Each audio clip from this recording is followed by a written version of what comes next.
Pour que nature vive. Pour que nature vive. Le podcast du Muséum pour comprendre le vivant et notre planète. Le vivant et notre planète. Série spéciale Océan. Une odyssée avec les scientifiques du Muséum.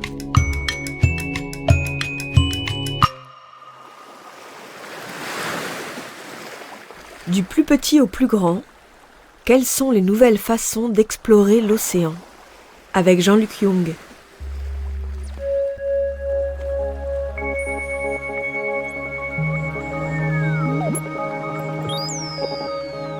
Des scènes de crimes des séries policières au tristement célèbre test PCR du Covid, nous nous sommes familiarisés aux fantastiques découvertes réalisées à partir de l'ADN.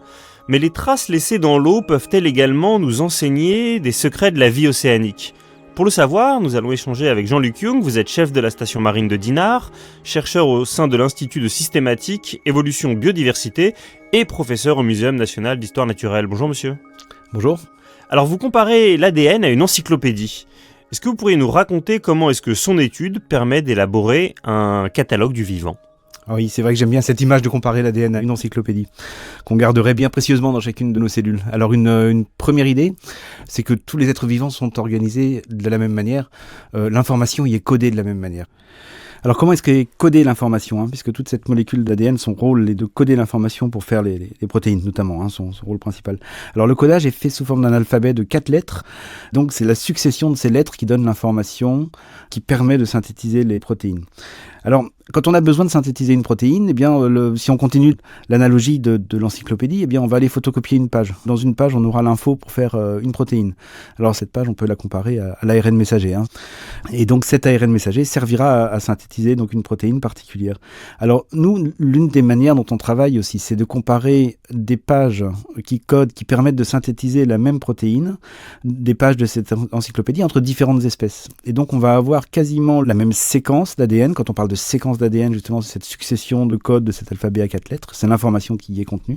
Donc, si on compare la même page dans différentes espèces, on aura des séquences d'ADN qui seront très proches, mais un petit peu différentes. Très proches parce que la fonction est la même, un peu différentes parce qu'on a une distance évolutive entre les espèces.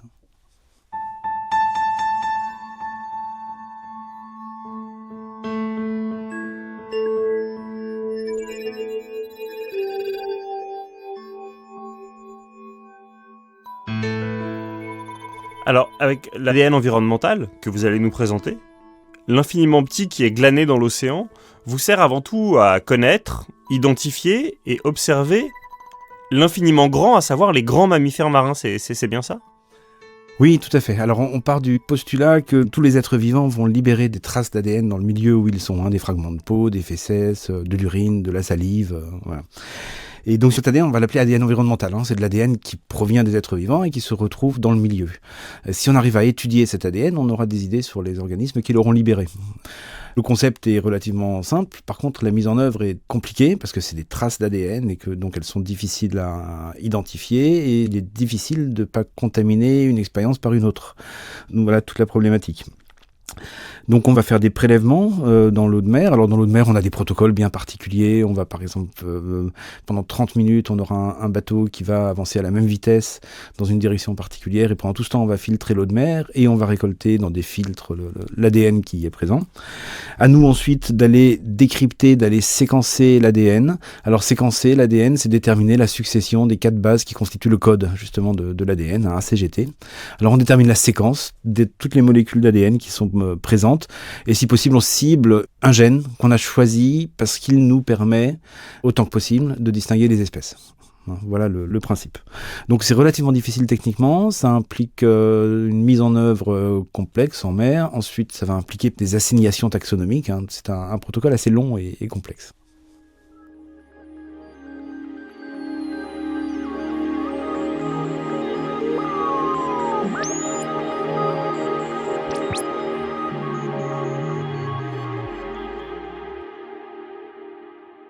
Alors justement, assez long parce que le protocole Covid nous a mal habitués, à savoir que quand on faisait un test PCR, on avait le résultat en un quart d'heure.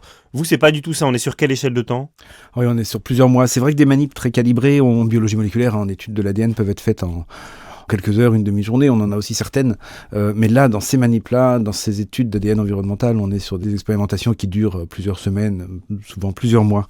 Quand on construit un plan, une manip d'échantillonnage d'ADN environnemental, on va d'abord prendre beaucoup de temps pour réfléchir aux sites dans lesquels on va aller prélever notre ADN, donc les lieux d'échantillonnage. On va réfléchir évidemment aux problématiques, on va les choisir pour des problématiques particulières de conservation, de catalogue de biodiversité, d'inventaire du vivant ou autre. On va ensuite essayer de faire coller ce qu'on voudrait faire et ce qui est possible financièrement, matériellement. Par exemple, on fait très souvent des campagnes côtières alors qu'on souhaiterait aussi faire des campagnes pélagiques au large. Alors on a pu par exemple il y a 3 ans faire une campagne au large grâce à une collaboration avec la Marine nationale qui nous a permis d'embarquer sur un de ces bateaux et puis on a pu faire des prélèvements au large de la Martinique. Ensuite, une fois qu'on a réalisé nos campagnes d'échantillonnage, donc on passe au labo. Alors là, on a toutes les phases d'extraction d'ADN, d'analyse par métabarcoding, c'est-à-dire qu'on va essayer de copier les ADN traces présents dans nos extraits, et si possible de toutes les espèces présentes, sans en oublier. Sinon, on perd une partie de notre info. Et ensuite, le résultat expérimental, c'est des séquences d'ADN. Alors, on va parler de reads, des lectures, c'est-à-dire des résultats de séquences. On en a plusieurs centaines de milliers, voire millions, et à nous d'aller trier là-dedans et d'aller repérer celles qui correspondent aux organismes qui nous intéressent, qu'on va rechercher, par exemple les mammifères, les poissons, osseux, cartilagineux. Et là, on passe à la phase d'assignation taxonomique. L'idée, c'est qu'on va comparer toutes nos séquences qu'on a déterminées dans notre échantillonnage à des banques de référence. Alors ces banques de référence, il faut qu'on les construise avant, avec des individus, des spécimens, des échantillons dont on connaît l'espèce, qu'on détermine. Donc il nous faut des spécialistes de taxonomie là, pour être sûr d'avoir la bonne espèce. Et on détermine la séquence d'ADN sur cet échantillon. On le met dans la banque de référence. Quand on a fait ça sur, par exemple, tous les cétacés, ou le plus possible de poissons ou autres, eh bien on a une banque de référence. Quand après on va arriver avec notre séquence d'ADN environnemental, on va comparer nos séquences à cette banque et voir lesquelles se ressemblent. Et c'est là que ça peut devenir compliqué, parce qu'on a des séquences qui vont être similaires à 100%, mais ça peut être plusieurs espèces. Alors on peut parler des dauphins, par exemple. On a plusieurs espèces de dauphins qui ont des origines évolutives récentes, qui du coup sont relativement peu différents en termes de séquences d'ADN, pour certains gènes en tout cas. Chez les thons aussi, on a un peu de mal dans certains cas à discerner les espèces de thons. D'un autre côté, on peut avoir des variations à l'intérieur d'une même espèce, c'est-à-dire qu'on peut avoir des individus qui ont des séquences d'ADN différentes dans une même espèce. Alors ça, cette variation-là, elle est toujours limitée, mais elle existe. Donc voilà, il faut qu'on décrypte tout ça. C'est un peu un jeu de piste, cette assignation taxonomique entre les banques de référence, ce qu'on connaît sur les espèces possibles dans la région, et puis les variations génétiques. Quand on parle de variations génétiques, c'est au sein d'une même espèce, entre individus.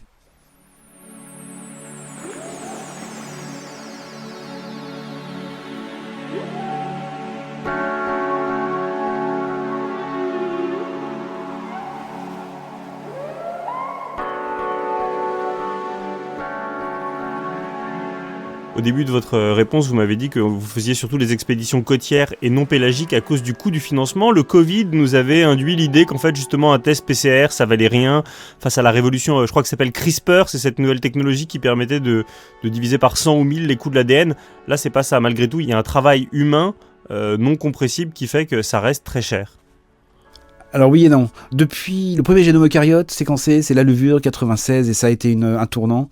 C'est une période que j'ai vécue comme étudiant, et j'ai vu à ce moment-là nos capacités techniques à séquencer de l'ADN devenir de plus en plus efficaces et donc de moins en moins chères. Donc même ces analyses de métabarcoding maintenant peuvent être relativement peu chères. Ce qui va être beaucoup plus cher, c'est toutes les manips de terrain, et puis ensuite c'est le temps qu'on met dans le labo. Quand on analyse nos résultats de campagne, on met un effort particulier à ça, parce que c'est l'essence du muséum aussi, de porter la taxonomie, la systématique, et de porter ces sciences le plus possible, et de les appliquer par exemple en identifiant des séquences d'ADN environnementales.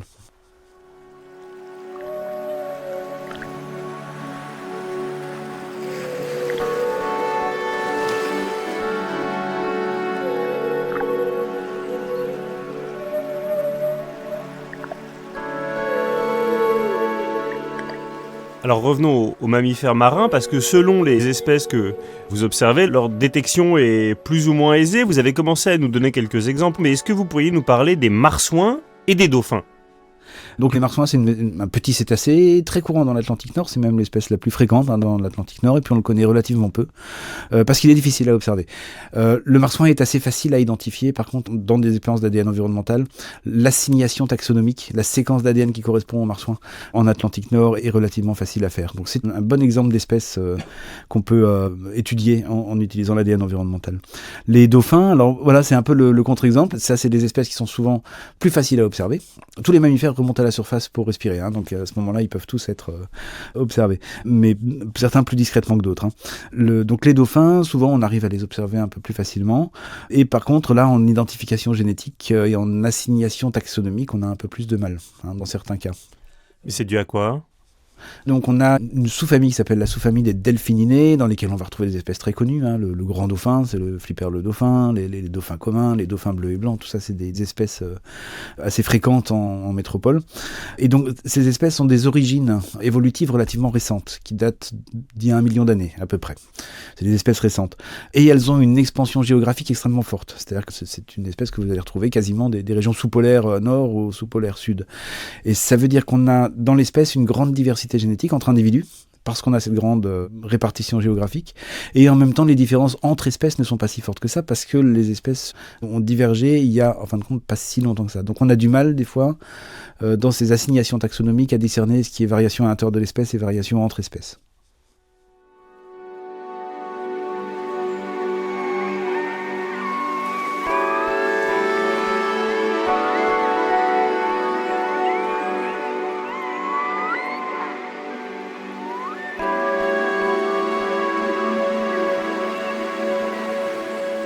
Au-delà des cétacés, donnez-nous à mieux comprendre ce que vous cherchez à connaître du milieu marin en général.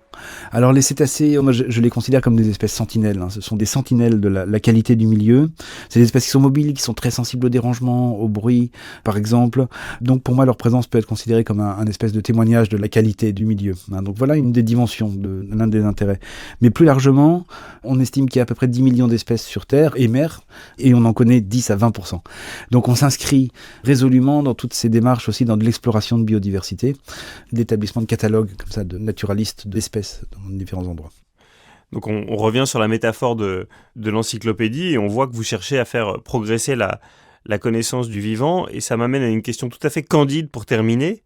Au-delà de l'indéniable plaisir de faire avancer la science et de mieux inventorier le vivant, quels avantages est-ce que l'océan peut espérer retirer de vos recherches ? Alors c'est une gentille question parce qu'elle sous-entend que je pourrais moi apporter quelque chose à l'océan. Ce serait très présomptueux de ma part. Si je peux apporter une petite pierre à un édifice beaucoup plus important de compréhension globale, c'est certainement cela que j'essaye de faire. Et notamment, ma réflexion actuelle est que le milieu naturel n'existe plus, le milieu marin naturel n'existe plus, et que les traces de l'homme sont partout maintenant.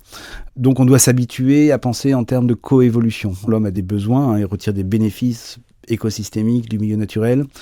En retour, il fait évoluer le milieu. Il faut que les deux apprennent à coévoluer dans le bon sens. Et pour l'homme, dans le respect du milieu naturel.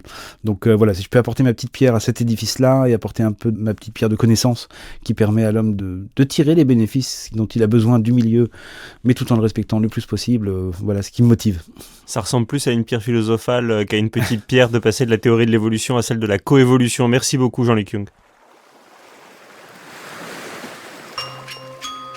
Dans cet épisode, vous venez d'écouter Jean-Luc Young, chef de la station marine de Dinard, chercheur au sein de l'Institut de systématique évolution biodiversité et professeur au Muséum national d'histoire naturelle, interviewé par Vincent Hédin. Pour que nature vive, un podcast produit par le Muséum national d'histoire naturelle et création collective, avec le soutien du Crédit Agricole et de la financière de l'Échiquier.